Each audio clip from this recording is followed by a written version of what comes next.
Nilinaw ng Metro Manila Development Authority o MMDA na epektibo ang no window hour policy sa number coding scheme sa lahat ng pangunahing kalsada at mabuhay lanes. Ipinaliwanag din ng ahensya ang mga automatic exemption sa naturang pulisiya. May report si Marita Muahe. Wala ng window hours sa lahat ng national at circumferential roads at manguhuli ng Metro Manila Development Authority ng mga lalabag sa number coding scheme na dadaan sa mga pangunahing lansangan ng Metro Manila. Ayon sa MMDA, epektibo na ito ngayong araw. Ito ay matapos na magkaroon ng kalituhan dahil sa lumabas na window hours na ipinatutupad ng mga local government units. Ngayon pa lang start na yan. Ngayon pa lang start na sa National Road kasi nga bukas, mamaya, no? Kasi nga yung mga National Road, nakaposte na yung MMDA dyan eh. Kaya lang namin in-announce ngayon kasi nga, ang daming tumatawag sa amin kung ano-anong yung lumalabas na dito, merong 10 to 3, may window, meron namang 4 to ganyan, may window, no?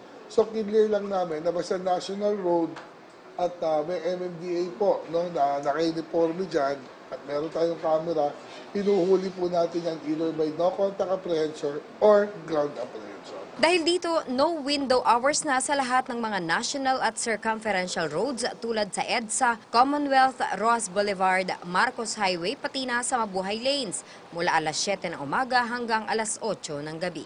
Kasi nga, wala naman tayong mga boundary kung Pasig, Quezon City yan o Mandaluyong na yan. Ano? So, ginawa na natin standard na from 7 a.m. to 8 p.m. ang coding natin ngayon, bawal na.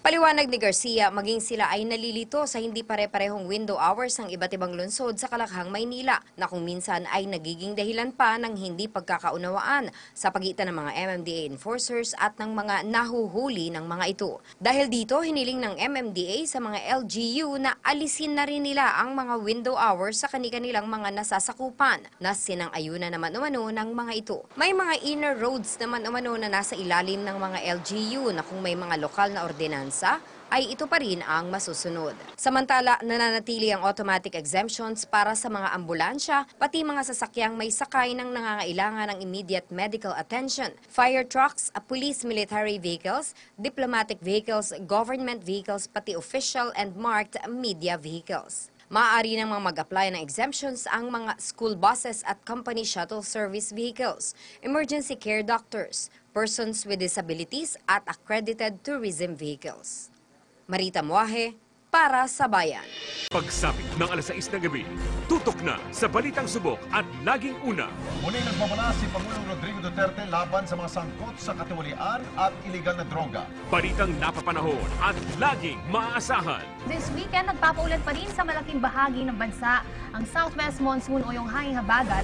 Balitang masusing kinalap para sa kapakanan ng mamamayan. Mahigit 100,000 trabaho sa loob at labas ng bansa ang naghihintay sa mga job seeker.